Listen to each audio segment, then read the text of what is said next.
All right. Hey, CleanTechers. This is Mike Casey, and we are back with our 8th episode of our CleanTech Podcasters Roundtable. We've got an enhanced lineup today that we're very excited about. I want to extend a special welcome to David Roberts of the Volts podcast, Amy Simpkins of the Power Flow podcast, and Dana Perkins of Bloomberg's Switched On podcast. Also, welcome to our longtime regulars, Bill Nussey, Josh Porter, and my partner in this series, Nico Johnson. We like to say that while our quarterly editors roundtables display a breadth of view, the roundtables with our podcasters provide a depth of view. They spend an hour plus with some of us one at a time, and together their experiences of us form a mirror that we can see ourselves in if we look closely enough. So I'm really psyched to welcome this terrific lineup. And so viewers can put faces with the names. I'm going to ask each of them to say their name and their podcast. Amy Simpkins, let's start with you. Hi, this is Amy Simpkins from the Power Flow podcast. All right. Dana? Dana Perkins, Bloomberg Switched On. All right. Mr. Nussey? Bill Nussey, the Freeing Energy podcast. David Roberts? David Roberts, Volts podcast. Josh Porter?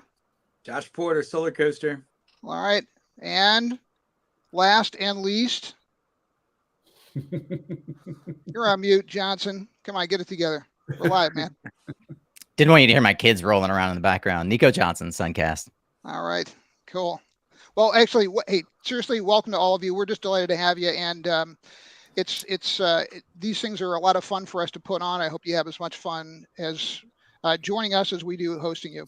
All right, so folks, we're going to do a full round robin on this one. Within clean economy sectors, what are the biggest 3 trends you're seeing with your podcasting? What makes them big? All right, Mr. Nussey, you're always complaining about going last. We're going to start with you. Go ahead. I think the big topics that have really captured the attention of everyone who's in this space. First, there's a lot more podcasters entering the space. So this is a tectonic shift. I don't know if the world's going to survive, but there's more and more podcasters. So I don't know. But seriously, I think the 2 things that are really exciting me are the rise of manufacturing in the U.S. You know, the IRA is having its intended effect. We're going to talk about it more today, but having more and more companies announce manufacturing. I think this is a huge shift. Frankly, it's happening faster than I had worried, but I'll believe it when I start seeing products come out of those factories. The second thing that I think is really notable to me and didn't expect it a year ago is the continued focus on nuclear. I'm sure we could have a great debate here on this call about the pros and cons of that, but I think it is nuclear is on the ascension in terms of the interest as a potential solution to the clean energy future. And even out there stuff like the fusion announcements we've seen have fueled, no pun intended, the speculation, interest, and passion for this topic. So I think that's some of the things that are exciting me in terms of dialogues. And with that, Mr. Nussey, you've now opened the floodgates to all of LinkedIn's nuclear bros are going to be on the comment section for the show. So Love it. Thank you. We really appreciate that. All right, Dana, grind it out from London late at night. You get to go next. Yeah, I know how to have a good Friday night. So, I mean, I think the main thing that is sticking with me, you now see the state of my social life.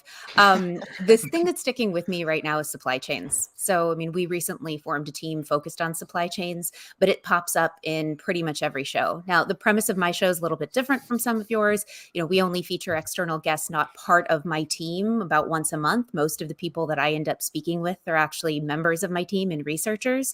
But normally you would think that people would stay in their lane and they'd be talking about their specific research, but supply chains crop up everywhere. And a lot of it has to do with the fact that we just don't know how that's all going to play out. Everybody's doing their best to think about how that's going to take shape, who's going to be trading with who, but nearshoring, localization, deglobalization, whatever word you want to choose, it's disrupting everything. In some cases for better, some cases for worse.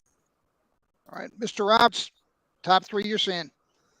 I decided I didn't want to choose anything anybody else was going to choose, so I have gone a little nerdy. The first one that's really exciting, and this, I don't know if it's call it a trend yet, it's a gathering trend, is because of the restraints on the grid capacity, and especially grid interconnection, which is, as everyone knows at this point, extremely difficult. Takes a long time to get hooked up to a grid. There's more and more examples of off-grid renewables connected directly to industrial applications, industrial load, basically, industrial heat or electrolyzing hydrogen, various things. You can find a lot of different examples, but off-grid renewables, I think, are kind of a huge under-the-radar trend in the next few years. The second one is, I would just say, an increasing attention to heat, the sort of the other energy, which is half our final energy, which we don't talk about nearly as much, but the sort of electrification of residential heat through heat pumps and the electrification of industrial heat through heat batteries, stuff like that. Just thinking more about heat, capturing more waste heat, just heat in general, I think is a dark horse. And then what was the third one was just, I think, and this is very broad, but it's just digital integration of EVs, EV charging, home appliances, homes, microgrids, basically digital coordination of small-scale distributed DERs. This has been gathering for a while, but I think it's really starting to break out these days. All right, we're going to span the globe, going from London all the way to Maui. Josh Porter. Yeah, I could echo plenty of those ideas there. I'm definitely looking at, in Hawaii, the self-supply kind of household and the operating system of energy, how EVs are integrated to that, how storage and grid services are integrated to that. I'm living that world right now in our own home here, and I find that fascinating. I know that in Intersolar Munich, SolarEdge just announced, we'll see how real this is and when it comes out, but their bidirectional DC EV charger, which I think when you start looking at a place like Hawaii, where you have multiple EVs in a given household with 100 or 200 amp electric service, then you actually have the opportunity to have a lot of storage, and that really changes the game about how you manage your renewables. That's kind of an area of focus for us. Also, we just came off Hawaii Energy Conference 10-year anniversary here in Maui, and there was this, lots of discussion about all the different approaches to get to 100% renewables. I did have a big discussion about IRA, the monetization of tax credits, and how municipalities and nonprofits and different organizations can play a role directly rather than having to go to third-party developers for everything kind of. So these are some of the changes that we're excited about here at Solar Coaster. Plenty more to talk about, but I don't want to take up too much time. You kept that under 2 minutes, Josh. This is a special moment. I heard you, brother. I love Special it. Moment. All right, Amy, you're next. Your top three. What are you seeing? Awesome. I'm seeing this increased public acceptance and public consciousness around distributed energy being led by electric vehicles. And I don't know if that's because normal people can see electric vehicles on the streets, and so it's become this sort of like in the consciousness without thinking about it. But all of a sudden, along with that, people who we've had to argue with for a long time about the value of solar, pairing storage with solar, and bringing in distributed energy are like, well, of course you would, because you got to charge your vehicles. So why wouldn't you have this? Why wouldn't you own the generation source too? And so I think EVs are kind of opening that conversation in a new way. And that actually leads me to the second thing, which is I'm actually seeing some depolitization. Is that a word? Depoliticaling. Okay, whatever. Making things less political, especially like at the grassroots. This is a personal anecdote, not necessarily a podcast one, but there's a county in Ohio that's fairly rural that I have personal ties to. Just basically, the county came out at the commissioner level with a resolution to ban large-scale solar installations, and I attended the public comment meeting, and literally every single person who was there to stand up for solar. And they weren't all, liberals. They weren't all left on this is still rural Ohio. A lot of them saying like, please don't tell us what to do with our land. Like, we want to own our own destiny. And so, I feel like that's a shift, like seeing it at the grassroots level, if not in, policymakers' offices.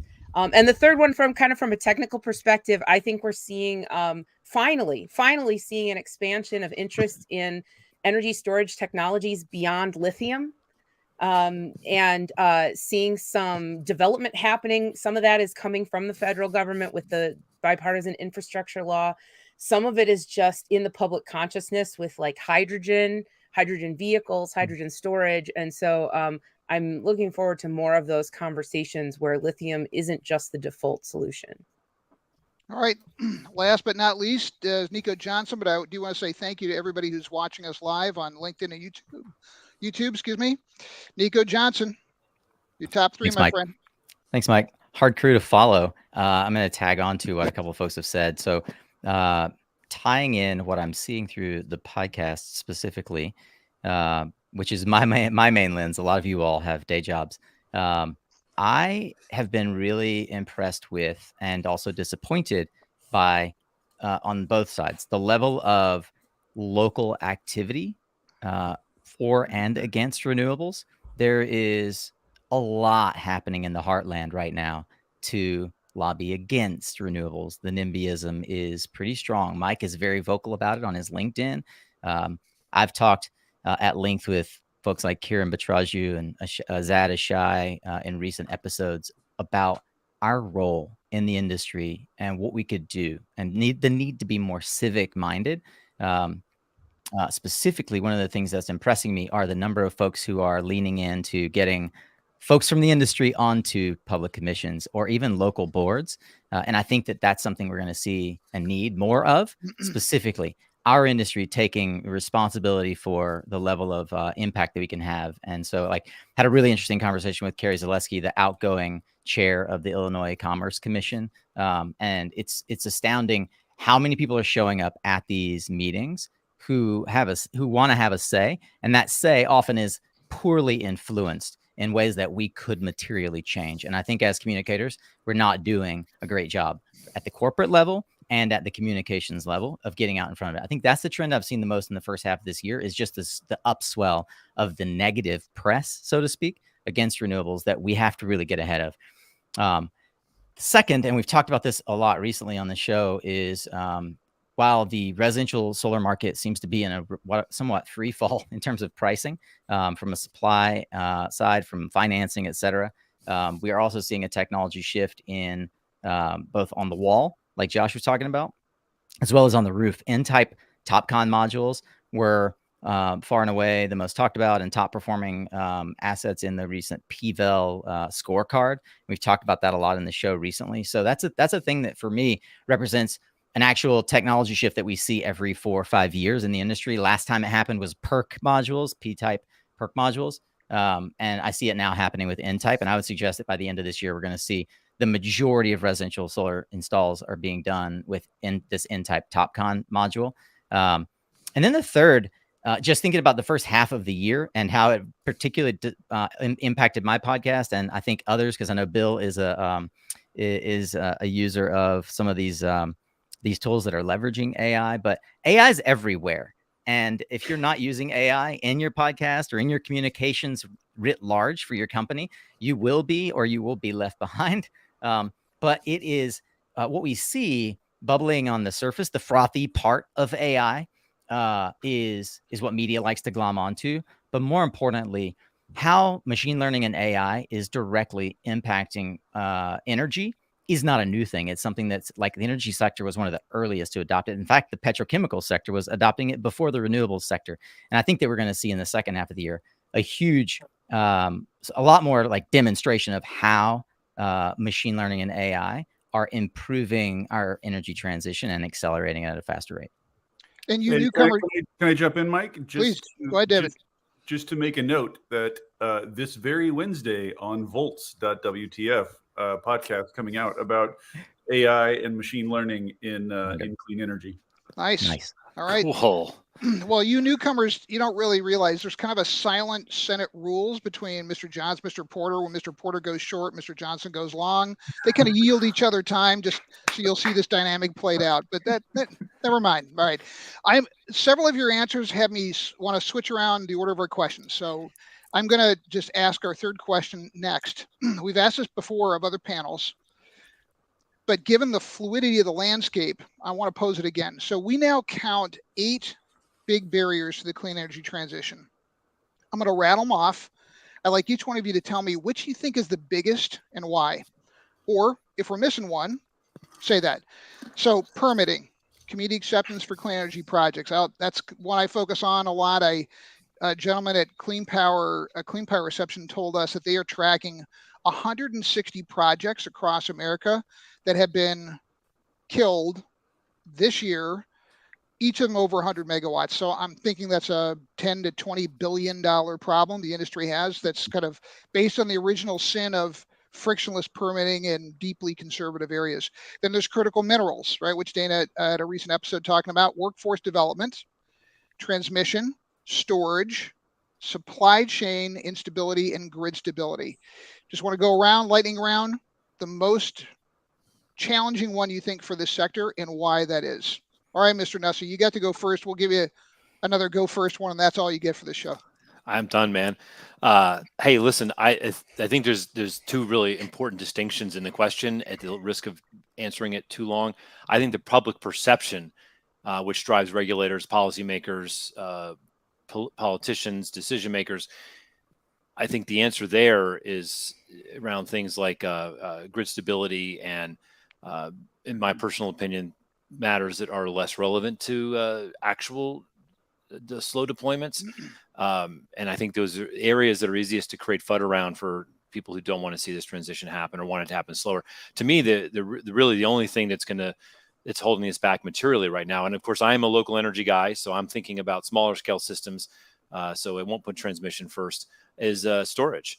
I think storage is the one thing that solves all problems. There's a reason they call me Battery Bill. I own it. I live it. I am Battery Bill. I didn't know that. Yeah, dude, I am Battery Bill. It's That's pretty good. So I think that I love seeing all the innovation, all the different battery types. The fact that the prices continue to go down, EVs and the grid make a wonderful siblings as they push the prices down. I don't know when we get to critical mass. Most of what I've learned about that I've read from David's work, but I do think that the perception that the price of batteries going down is going to be, once that becomes widespread, I do think that's going to cause this thing to accelerate, as opposed to the perception that renewables are making the grid less stable in Texas and things like that. Amy, the biggest of those barriers and why? Okay, the one I like from your list there is permitting, because I'm lumping interconnection underneath that, especially, and I also, Bill, am a small systems behind the meter kind of person. So the hurdles, ridiculous and weird hurdles on what you can and can't do in terms of like microgridding neighborhoods together and, really finding symbiosis together in collaboration, as opposed to everyone just having to be really, really separate. But I wanted to add one to the list. The one that I see kind of in my day-to-day is a lack of validated performance, particularly around economics, either benefits or impacts from systems. There have been, the industry, if you go back with solar, isn't that new anymore, although batteries are pretty new in terms of projects out there. And it just seems like there aren't too many people going back out there to validate performance, to make sure that like the economics that were promised during design are actually coming to fruition.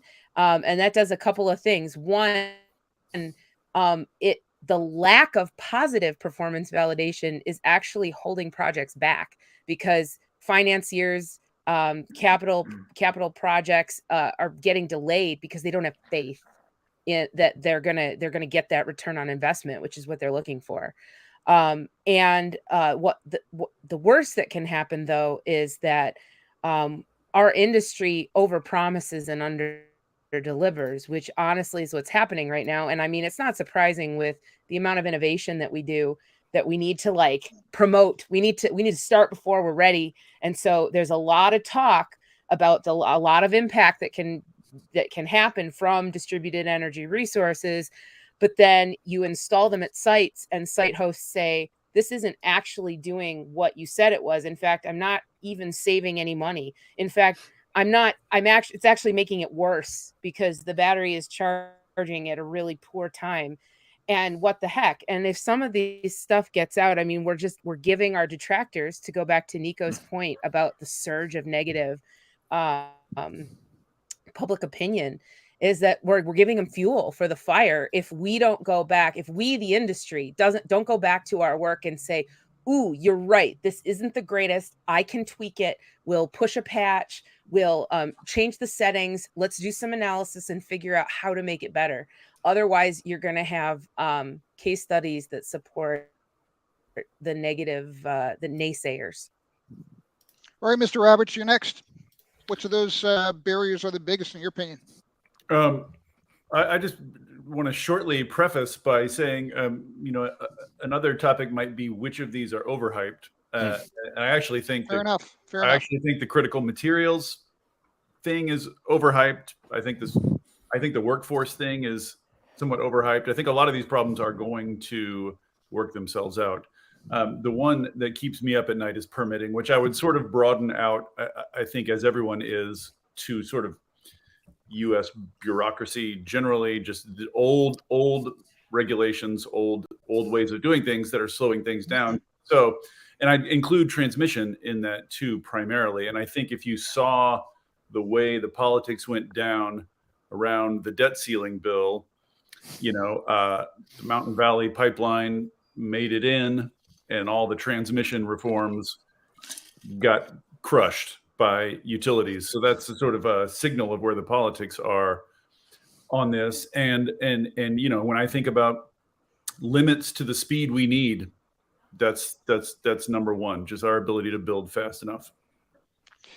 All right. Well, David, if there's any consolation, Larry Householder is going away for 20 years. He's the former Speaker of the House, right? 61. Wow. But I just want to point out that he who got bribed is going to jail. He who gave out the bribes is still watching Netflix at home without having to negotiate TV access with the shot collar. That would be Chuck Jones.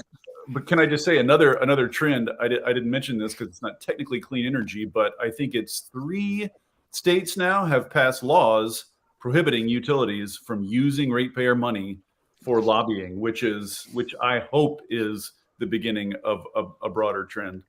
Robert, you have it all wrong. That will silence the gas industry. Silence them. That's why it's wrong for that. It's terrible. All right. You say that like it's a bad thing. Ms. Perkins, well, wait, we're gonna let go of this thespian tryout and actually get a substantive answer here. And hello, Luis Davila. Didn't know you'd moved up to Seattle. Good seeing you, my friend. All right, Ms. Perkins, what is the biggest barrier from that side of the pond? Do you see? So I'm going to agree with battery bill, but not specifically on batteries. Of course, having energy where you need it, when you need it, but also because of space constraints, land. We're talking about land use if we're thinking about a net zero future, not in the immediate term, but in the long term, there's going to be concerns over this and competition for land. We do a backward looking scenario analysis where we think if you designed the entire energy system actually accomplishing a net zero future by 2050, what would that look like? And there are certain things where if we don't embrace nuclear and we think about hydrogen, you're going to have so much overcapacity in order to be able to actually do this, that you are going to need so much space. I mean, for a hydrogen fueled net zero future, for example, you're going to need to cover a landmass the size of India with wind and solar. So batteries enable us to reduce overcapacity in order for us to then therefore think about land use in a different way. But then we also think about storage when it comes to hydrogen, which is one of the very popular things to talk about internationally at the moment. That's also an issue of storage. There's a concern about where, when, and the physical limitations, not only of shipping, but of storage when it gets there, depending upon how it is actually manufactured and stored. So I would say storage still continues to be at the center. All right. Senators Johnson and Porter, you guys decide which one's going to second to last and see if we can keep you under a minute each. I'll go give for Nico it, Josh. the last word. You want me to go for it, Nico? Yeah, so out here in Hawaii, we have one of the. And there you go. Your turn, Nico. That got right at him so fast. That's awesome. Johnson, you're up, man. Go. I'm just gonna say storage, and then Josh can go. I think it's storage, but we've had some really lovely answers here. So Josh, go for it. We saw a big drop off of solar systems, solar plus storage systems over the course of the last few years here in Hawaii. We thought we were getting to like 80% renewables in the next few years. And then RFP phase 2, just many of those systems fell apart. So I think getting systems permitted, community acceptance, NIMBYism, all of these things are playing a major role. Supply chain instability certainly changed. Pricing and everything needed to be rebid. Now we're at RFP phase 3, and there's hope to be able to get back up to some of those earlier marks of offset. So for me, I tend to think about that, at least on the utility scale side of things. All right. Well, I think we have an audience question from Daniel Gregory. He would love to hear some opinions on compounded land uses, agrivoltaics, BIPV, other options people like more. Anybody want to take that question? That's really good. This is a big focal point. Boy, And that's there called I go again. That's called self-selection. Reliability right there. Self-selection. I'll give it to someone else. There's great technology out there in agrivoltaics. I'm seeing that lightweight poly-encased modules, new companies coming out to approach agrivoltaics and be able to dual use the land essentially. Daniel French has had the Solar Farm Summit for the last few years, and it was way oversubscribed this last year in Chicago. I would encourage anyone who is interested in agrivoltaics to go to the Solar Farm Summit. You're seeing major developers, in particular Silicon Ranch, who has really utilized their land in progressive ways, as well as Lightsource BP, be very vocal about how they are intentionally caring for the land. And the whole idea of agrivoltaics in the U.S. market was very subculture until like the last maybe 6 to 9 months. But in Europe, it has been a thing, lo and behold, for many years. So I'm pretty excited to see that it's becoming more popular here in the U.S. Okay, I'm going to go back to question 2. I want to just mention that the REAP grants are actually increasing, and that changes the economics of agrivoltaics in a really amazing way. We're looking at some very specific projects here in Hawaii. I mean, when you get huge grants on the REAP side, plus of the existing tax credits, you can have payback periods, immediately, essentially. All right. There is near uniform agreement that the IRA was a handoff from policymakers to the private sector, with a mandate to quote Secretary Granholm, deploy, deploy, deploy. So on a scale of 1 to 5, 1 being slow, 5 being quick, how would you rate the private sector performance and deploying within the environment now enabled by the IRA? A number and a reason. Dana, let me start with you. Okay. I think the hard part actually for all of this, with me listening to all of you so deeply knowledgeable about the United States and my role as an inch deep and a mile wide covering the entire world, and as a podcast host, asking questions, but not often providing very many answers because I am myself not an analyst. It was hard for me to come up with this answer. And fortunately, I got a little tip off. So I phoned a friend and I reached out to the head of Americas, who's Ethan Zindler for us. And I asked him, I was like, where would you put this on this number? And he said, 4, maybe a 5. Wow. And then one of the things that we got to talking about was actually around the fact that, first of all, you can be pessimistic if you want to about this, but we're seeing things that we've never seen before.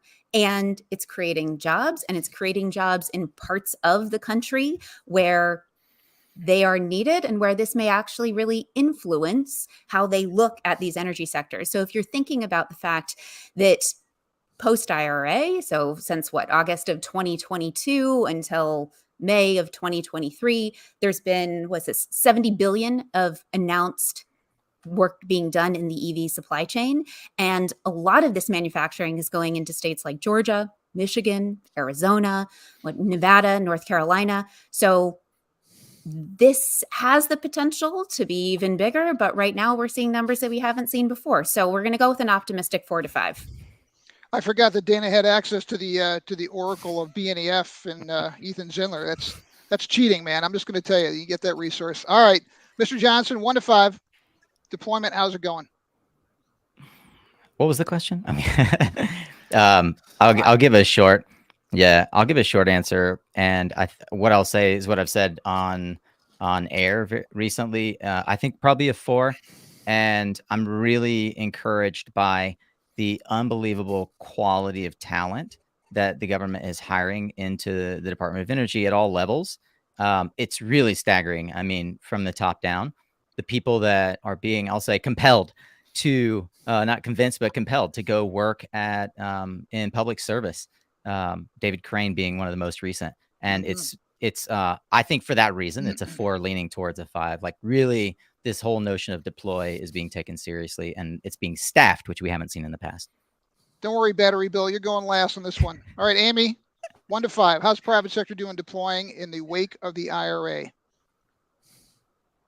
I give it a solid 4.5, and the reason for the half-star deduction is because can you ever really give the federal government a 5 on rapid deployment of anything? There's always still going to be some red tape, but when I look at the IRA, you also cannot forget its sister program, the Bipartisan Infrastructure Law, BIL. The two of them together are a 1-2 punch of deployment. In the BIL, we have project deployment in underserved areas, Justice 40, a real focus on energy justice and workforce development justice in underserved, underdeveloped areas, and also technology innovation, all of these coming through mostly the newly formed Office of Clean Energy Demonstrations, which seems to be like on fire, but in a good way, you know. And then the IRA, of course, as previously mentioned, you know, with manufacturing and enabling the private sector through tax credits. So yeah, 4.5 out of 5 stars. All right, let's go Josh, David, and then Battery Bill. I'll give it a 3. I think that the private sector is there and they're doing amazingly at bringing out projects. I do think that the IRA itself and the way that the tax credits can be monetized for municipalities needs to be better understood. I think there's a lot of savings to be had there in local governments and organizations that is not really fully understood yet. And, you know, out here you have a retail rates at 42.9 the last time I calculated it per kilowatt hour. So when you look at that over the life cycle of these systems, it's very expensive. You've got an affordable housing crisis here in Hawaii. These are mechanisms to really reduce monthly costs for people. And I'm not seeing that fully taken advantage of yet. That's baked into the IRA. I'd like to see more of that. David, 1 to 5. How's the private sector doing? I'm going to agree with everybody else and say 4. I would echo Nico that it is, there's a lot of, you know, if you sort of scratch these government agencies one level down, there's just a lot of super good talent being deployed at this, a lot of willingness in the private sector. What I think, and another thing I'd call out is just of interest is the movement, the sort of NGOs swinging around to try to help deployment, to try to help the kind of problems that Josh you're talking about, just sort of educate people what's available, what's out there, try to help vulnerable communities access this stuff. It's a really fascinating kind of new role for you know, activists. And I don't know how that's going to play out, but I think it's really interesting. The only other thing I'd say is the IRA was an attempt to bring really an audacious attempt to sort of onshore entire supply chains, which is really, I don't think the public has really understands what a big deal that is and what an amazing attempt that is and what a big thing it's trying to do. And so it's really interesting to watch, like you're seeing a lot of manufacturing facilities, you know, for like batteries and cars and stuff like that, stuff that everybody loves, everybody wants, everybody will compete for. But what about mines? Right? What about mineral, that first pass of mineral processing, which is like 98% happening in China right now? That is gross. Like, I don't know how familiar people are with that process, but it's real gross. It's real dirty. It's real nasty. Are we going to really bring that? Our mines, are American communities going to welcome mines? Are they going to welcome these sort of gross, dirty facilities? It's sort of interesting. So it'll be interesting to see now. There's this sort of money showering down on all parts. What will actually happen around sort of the resistance and the cultural forces in the US, I think is a fascinating dynamic to watch right now. So certainly some parts of the supply chain are thundering in, which is amazing, but other parts, we'll see. All right, Battery Well, Bill and Nussey. David, real quick. Oh, go ahead. Just to your point on the fact, are they going to welcome like the actual manufacturing or refining, those sorts of things? I mean, yeah, truth, we'll see what happens in the future, but are they going to welcome mines? If they don't have the deposits, they won't. I mean, the reality is we're talking about assembly in some circumstances, but for something like batteries, it will always be a global supply chain. And yes, we can focus on circular economy, and yes, we can think about where we're going to try and do things better, cheaper, more in a more insular way. But some of the solutions are going to require cross-regional, cross-government collaboration, no matter what, just because of where they are. It's a great point. Interesting. Battery Bill?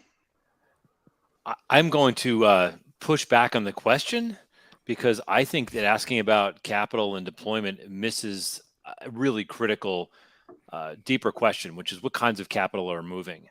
And I think the IRA was aimed squarely at the billion-dollar projects. And living in Georgia, being a New Yorker who moved down here, I am tickled to see our state lean into this. I don't always applaud some of the things our state does when it comes to energy, and it's nice to see us embracing the jobs mantra and really pushing that hard. And I'm optimistic that we'll see that work well. So I think from that point of view, the IRA is really helping open up everyone's eyes, with the loan programs office now getting behind it as well. This is a 1-2 punch that I think is going to change the landscape of American manufacturing, even well beyond renewable energy. But I think the other area that I'm actually more excited about, because you all know I'm a local energy DER nut, I think now that the IRS is finally starting to opine on the transferability of the tax credits, I think we're going to see hundreds of billions particularly for commercial scale projects, which are more done at factories, industries, campuses, communities. I think that's going to unleash, and that, frankly, the thing that excites me is that that's going to unleash an amazing amount of infrastructure innovation, which is two words rarely used together. And then the last part, I have to say, I'm a little frustrated with my colleagues in venture capital, which is the space I joined since I started doing this with you years ago. I've become a venture capitalist. Don't hate me. I see a lot of money going into these science projects. And I talked to some of my colleagues, like, how do you think you're going to get a return on this sort of subtle battery anode chemical dust pixie thing that's going to help it? Because everyone's got to build it in 17 years down the upstream into the supply chains. And by the way, some of you that know me, I have a startup that did some of that, so I can own that one. But it's still going, by the way, but slow. But I think the part that I'm really anxious about, and hopefully our little corner of the world where we're doing our part for, is the energy tech, which is the systems that directly allow this infrastructure to get built, whether it's design software or clever hardware. To me, that's the area where I see very little recognition. And I feel like we're going to have to see the big money, which is ironic, because we're going to have to see the big money, the billion-dollar money flow before the tactical, innovative stuff, where they believe there's sufficient markets to go ahead and build these new generation of products. So I do think that last area is an area that fingers crossed we'll get better at. And it's uniquely American. We're great at this as a country. But in this area, I think we are probably 1 or 2 years behind where we should and could be because of the IRA. But the small scale stuff is just, the venture-backed innovative community is still trying to find its its sea legs, I guess. As a moderator, I don't usually volunteer answers on these questions, but I'm gonna offer a different view. I think they're doing a 2.5, and I'll tell you why. Because they're deploying really well in the short term. What they're doing almost nothing of is accounting for what we'll call cornered animal syndrome. You can see the IRA is a $370 billion displacement plan for natural gas. Oil and gas industry is one of the most powerful industries on earth. We're essentially walking up to a big Hell's Angel sitting on a couch and going, dude, you're in my seat, get out. and we're not really, we're not building in our public case making ability to push back. And I just think it's unimaginable to me, as someone who's been belly bumping with polluting lobbies for 30 years, that they're just going to go, yeah, sure. You know what? Shell, we're just going to become a home energy management company. We're good. And I think you're going to see these successive debt crises. They're going to go, again and again and again at the IRA. And David, you had Jesse Jenkins on. I found it was a super persuasive case that he made, that the thing had been designed to be hard to unwind, but I don't think it's hard to defund. And I think that's these guys. There's a certain crew in the House that are crazy enough. They'll be like, I don't care. I'll burn this house down so I can own the land. You know, they just don't care. So, all right. Another trend I'd call out, Mike, which is very much related to this, is the ways that natural gas companies are flailing about trying to find a lifeline. You know, so you could cite renewable natural gas mixed in, or mixing hydrogen into natural gas pipelines to heat homes, which is utterly ludicrous to anyone who understands hydrogen at all. But like, they're going to be flailing harder and harder because, you know, the math is they're going away. And as you say, big industries don't go away gracefully. They do not. Not at all. Okay. What and who has made the biggest impression or impact on your podcast audience in the last 6 months? Amy.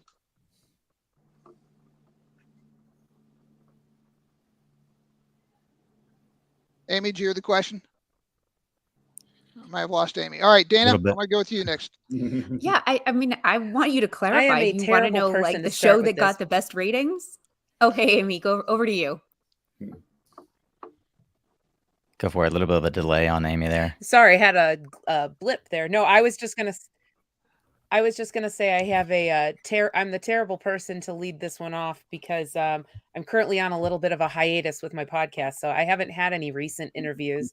But I will say that the episodes that are getting attention in the last 6 months are, and I just submit these for your consideration: disaster mitigation and recovery.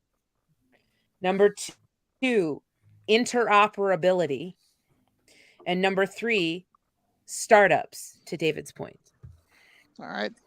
Dana? Okay. Now I'll jump in. So the one that performed the best for us was about supply chains, and hence why it made my opening answer so easy. So my colleague Antoine Wagner-Jones has written a bunch of forecasts about where supply chains are going and how that's changing and what nearshoring looks like. And we talked through that, and people really love listening to that. And then, of course, everybody's favorite person who's, podcaster turned part of the solution in the US, but we did a show recently with Jigar Shah, and lo and behold, people still really, really want to hear his voice on a podcast. I told Jigar, who's a friend of mine, that he's the most successful person I ever met who had the thinnest membrane between his mind and his mouth, and how he got to be the biggest voice on clean energy on LinkedIn before he got his current job. It's everybody should follow what he's doing. It's amazing. All right, Mr. Roberts, who or what has left the biggest impression? I would cite 2 episodes. I'm a one-man show and I don't track my analytics that closely. So this is somewhat based on feelings and somewhat based on what made a big impression on me. But I would say 2 things. One is I interviewed the CEO of Rondo, which makes the heat battery. And that sort of introduced this notion of off-grid renewables, which you then store as heat and then use directly in some industrial application without the grid playing any role in there. And that just really sparked a lot of people's imagination. I've gotten feedback about that ever since, just sort of unlocking the world of heat. And there's just something sort of captivatingly simple about it too. It's just a box of rocks. Like this whole industry segment is just like box of sand, box of this or that. You just heat it up, and it's it's sort of charmingly low tech, but also incredibly important, and potentially incredibly important.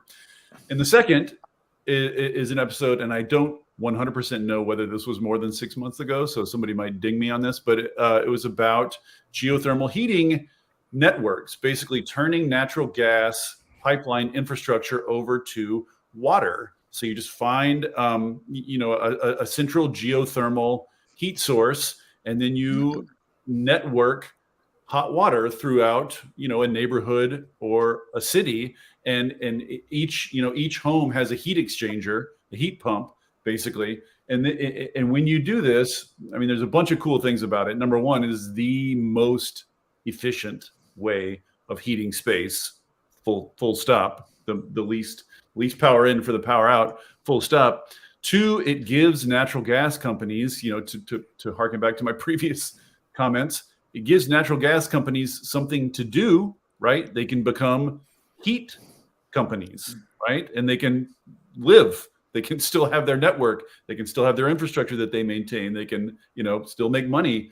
And this is something that's just like such a win, et cetera, that it really captured people's imagination. And there is a test version, like they're building one of these now up in the Northeast. So if that works, I think if you could get natural gas companies on board with that, just really, really fascinating, huge potential. All right, let's do both heat related, by the way, just to harken back to my first answer, heat. Got it. All right, let's go Senator Johnson, Senator Porter, then Battery Bill to round this one out.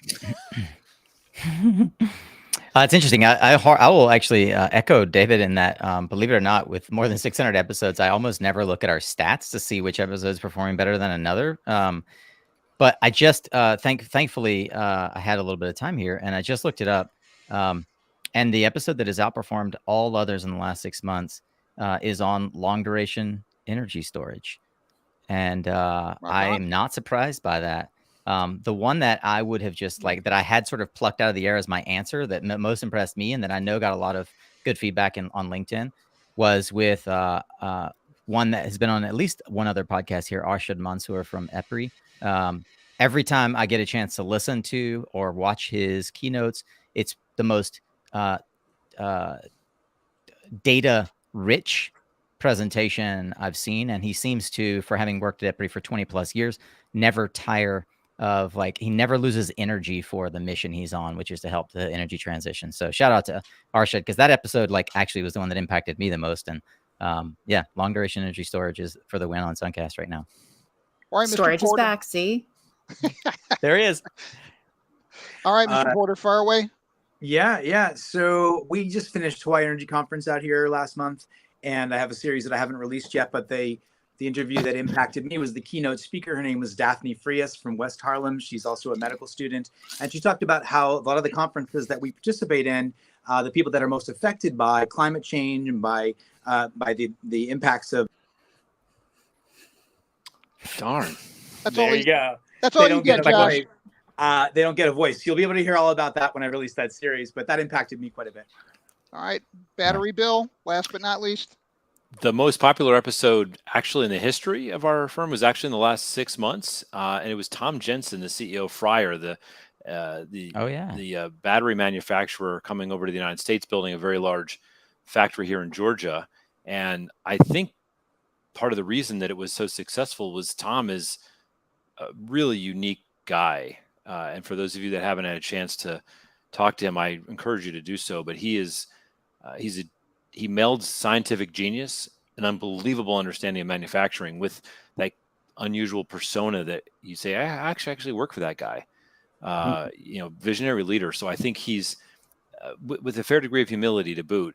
And I think because his vision of what they're doing when their battery factory, I applaud all battery factories because I am Battery Bill, but he talked about sort of use cases beyond just automobiles and what their battery chemistries meant and what they're learning about them. So anyway, that was the most popular topic. I do think we have a lot of battery nerds that do listen into the podcast, so it might have been tilted in his favor from the start. All right. We got 10 minutes left. We're going to pivot a little bit over to you as podcasters here. We live in an attention scarce world. All of you are creating long form interviews. Getting attention matters just as much for your own show as it does for guests and companies that you interview. What have you learned about media and content creation in the last 6 months that you think most CEOs and their marketing teams would benefit from learning as well? You learned it. You wish that they had learned it. Bill? We're going to kick off a new strategy at Freeing Energy. It's going to change. We're going to focus on this thing called outrage. And what we want to do is get everyone absolutely angry so they listen in and go deep with us. Love it. No, actually, I think I'm just getting angry listening to that. I hear that it works. I just don't know. I don't feel like that kind of. Will there be pillow fights though? Yes, that would be good.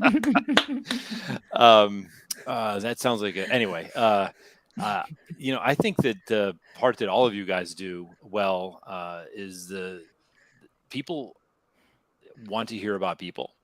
And I do think that is the common currency between all the successful media today, particularly the spoken media, where you can hear or see someone's persona, get a sense for their personality. If they're particularly good, get a sense for the guests' inner thinking. How do they work? What makes them tick? And I think there's just this natural curiosity to understand why someone works the way they do, particularly if that's a person of influence or accomplishment or insight. And podcasts that do well to tease that out are the ones that seem to succeed the most for me. And I also think that when you have an interesting mix of interplay between personalities, if you have a couple of guests or the host of that is, I think, way underscored and underappreciated as the secret chemistry for these things to work. It doesn't work if you just have 1 or 2 episodes, but if you want to build a following, as all of you have, I think that is the number one approach I'd tell someone starting from scratch. Amy, I do think it's appropriate now for you to let everybody know you're going to be Jesse Waters' new producer with the pillow fights on Fox News. I love it. I think you could break that news here. I think it would be appropriate. We'll all amplify it, but This is what I'm saying. I mean, a little wrestling match never hurt any ratings. So, but I wanted to agree wholeheartedly with Bill that that it's about getting into humanity, about getting into ourselves as humans and our guests as humans, and not just about like small talk and what do you do in your spare time and things like that. But I love the idea of collaborative innovation, and it stays with technology, it stays with policy, or whatever that person is working on, but it gets them off their sales pitch. It gets off their regular railroad track of thoughts and onto something different. And if we can just brainstorm together, it's like a little mini whiteboard session. And I found that to be super successful in keeping attention and getting my guests to think bigger, and also getting me myself to think bigger. It's enriched my life incredibly.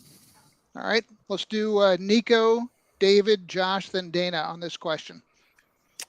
Thank you. This is for anybody who's been following as we fail in public. This is something that I take truly to heart. I think that the switch to video is palpable. If you're not doing video, you are going to fail. I think that is true for corporate as much as for podcasts. I put in the comments a link to Rain Bennett's book, 6 Second Stories. If you don't know how to tell stories in 6 seconds, you should learn how to do so. The thing that I've learned in an attention scarce world is you've got 3 seconds to get their attention, 6 seconds to get them to stick around for anything longer than that. We do a pretty piss poor job of it as an industry. We do a piss poor job of it, frankly, at Suncast, and we're trying to do better. We changed our entire company strategy as a media company to help focus on better content creation. And the core of it is this, and I hope that anybody who's listening that's really struggling with their content right now will listen to this. If your content is not resonating, it's because you're not actually trying to answer hard questions. And it's because the people who are supposedly the ones you want to reach are searching for something that you haven't tried to answer yet. Really think about what are the questions that your target audience is asking Google and Bing, and try to answer those things. That is the heart and core of content creation. Authenticity, yes. Reaching it, like showing who we are as real people, yes. But you really just got to think about what are the questions that my target audience, my customers are trying to answer. Like, what are the hard questions? Like, how much does it cost to fill in the blank? That is going to skyrocket your content in many, many palpable ways. All right, David. I feel like I'm uniquely ill-suited to answer this particular question, since my whole career, I was at big publications where editors pushed me to go wider and broader and slightly shallower and do more human interest stuff and do more clever short stuff and do more video. And I resisted all of that to the point that I eventually blew them all off and started my own thing, so I could be, a one-man show and do exactly what I wanted, which is none of that stuff. I just have big, long, nerdy, conversations with other nerds. And I am not particularly desirous of a giant audience.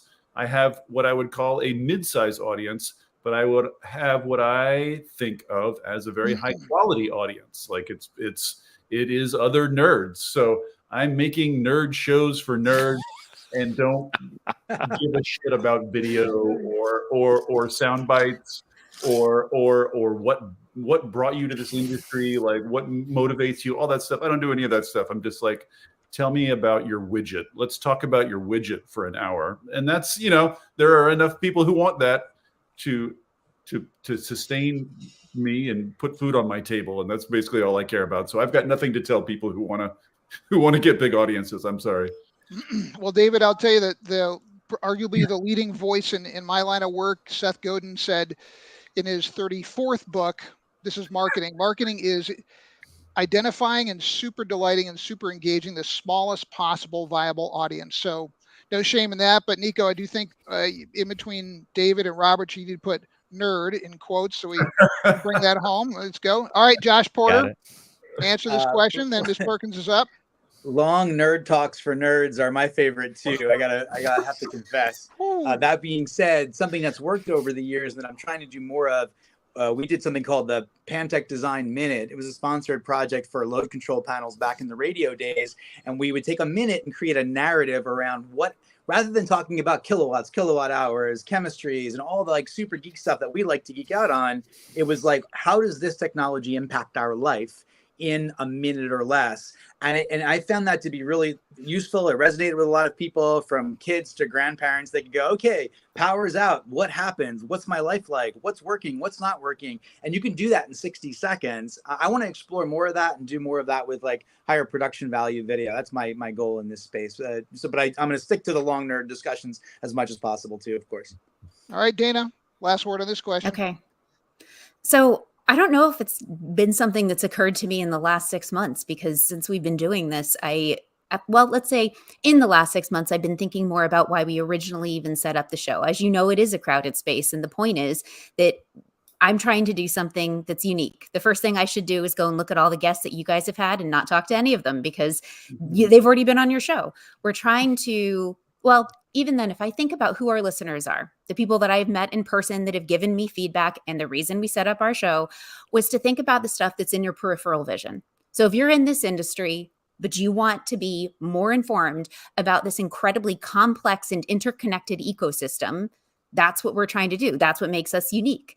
And I am a nerd groupie, and that's sort of my space. I'm not the nerd talking to nerds. I'm out there trying to find the nerds and say, hey, please come and share something fascinating so that it gets into the right places. So I think it's that. And then also another anecdote that is related to podcasts, but actually came from an in-person event. So I was at something in person the other day, and I was interviewing actually one of the sponsors. And a sponsor discussion can end up being quite dry if you let it. But actually, a couple of the sponsors that I spoke with, they got picked up by multiple news outlets, because we really started the conversation with, what is it that you know that nobody else knows? That was the whole premise of our prep. What do you think you know that nobody else knows? I love it. And if you start with that, what? All right. Stealing that question, right? I'm just saying it right now in public. Nice. And honestly, I mean, they had so much to bring to the table. And so everybody's got their unique perspective from their business. And so, yeah, it's about finding those little nuggets instead of reaffirming or reconfirming things that other people want validation on. It's sort of the things, scratch the itch. And that's what I'm trying to do, scratch the itch. Okay. All right. We are 1 minute out from top of the hour, letting these folks go. First, I want to say thank you. This has been lovely. This is the fastest hour of our quarter. I can tell you that much. It always goes by quick. And so I'm hereby extending an invitation to come back on the show. Amy, David, Dana, we would love to have you back. And Christopher Caldwell's already committed to coming on the next one. So we're going to do that. All right, let me close out this episode with this lightning round question. What is the most underrated brand or company in clean tech that you have become aware of? Either you've had them on the show or not. Who is the most underrated brand or company in clean tech? All right, battery bill. TigerCom. Oh, that's my answer. Shit. Boo. It's up. Hold on, Venmo. Okay, good, got it. All right, nerd talk. What do you got, Mr. Roberts? I guess I would throw out Rondo. As I mentioned, the heat battery company. I think heat batteries are a stealth, huge thing that's going to happen in the next few years. And the CEO is so sharp, and the potential there is so big, and it's so low tech, it's so easy and ready to go. I just think that's going to explode in the next few years. I'm not sure if that company will be the one to, box of. Maybe they do a box of bricks. Maybe it'll be a box of something else that wins. But like the box of X heat battery thing is going to blow up, I think. All right. Amy, Jerry Springer Simpkins, who is what is the most underrated person or company? That was Johnson's idea, by the way. That was not mine. I just want to very clear that we take good care of our panelists and Johnson abuses them. Full stop. I think it's cheating to give the name of my own company, Mugrid Analytics, but I really like Stryton Energy right now. They are a battery company that is working with 3 very, very different chemistries and very, very different battery storage technologies, and that gives them a really interesting perspective. It gets them out of the tunnel vision. All right. Mr. Porter. Well, I'll just in full transparency, I'm working with some of these companies, but there's groups outside of the industry that are moving into the industry. For example, EnduroShield is a glass coating polymer, coating for glass that mitigates soil changes the soil duration factor, mitigates soiling on PV. Things like that are coming out of the blue that could. All right. Guy can't win. And there we go again. We're all in full agreement with you, Mr. Porter. So we agreed while you were off screen that you were right. Did you hear it? You didn't hear it? Oh, no. Yeah, we heard it. Every word. Okay. Nico Johnson. So I think that broadly. This is the lightning. Yeah, I know it's right. I know it's lightning round. I think broadly, so I'm going to say NARUC because it represents all the PUCs. And I think that I'll stick by my previous answer that we really don't. It is underrated the impact that public utility commissioners and commissioners generally have on the energy transition. And then, I'll stick with that one. All right. Great answer. Battery bill already did you, right? Well, I just want to say seriously, the company that, and this is totally self-serving, coolest company I've seen in a long time. I loved it so much I had to fund it, called Vecta, VECTA. These are the guys that are onboarding sort of the microgrid evolution, which is my passion. So they were like twins separated at birth for me. I would have written about them in my book, but they didn't exist. So excited about Vecta. All right, Dana, you're going to have last word, but Christopher Caldwell, I just want you to know you're only getting on the next one because Dana is an American and I can only take so many Brits on the show. So we're going to just saying that. All right. Dana Perkins, and she's the only one who survived this episode without getting a nickname assigned. So I think that's also an achievement. Never too late. I'll work on that next time. Done. This is going to be like Marmite because I'm not going to pick a company. I'm just going to say anybody who's doing nuclear fusion, I'm watching. Every nuclear bro on LinkedIn is now going over to Miss Perkins' page. All right, you're all wrong. Breeze, that's the company to watch. I'm an advisor of those guys, but they're going to use idled oil and gas pipelines as long duration storage and transmission. They're using pipes as wires. 25% of the 3 million miles of oil and gas pipelines currently sit idled. And they're going to give oil and gas guys a way to take a stranded asset and make money off of it. So anyway, that is cool. It is super cool. Hey, but nickname, Dana. It happened. It was only a matter of time. I just want to say I feel bad nobody mentioned geothermal this whole episode. Yes, so I just want to throw that in as one of my other trends. Like advanced geothermal is about to take off like a rocket. All right. Hey, panelists, all seriousness, this has been so much fun. You guys are great. You all have a standing invitation to come back on. Even Josh Porter, we'll let him back on. But all right, good. Thank you so much, folks. A lot of fun. Loved having you here. Take care. Thanks for having us. Yeah. Thank you.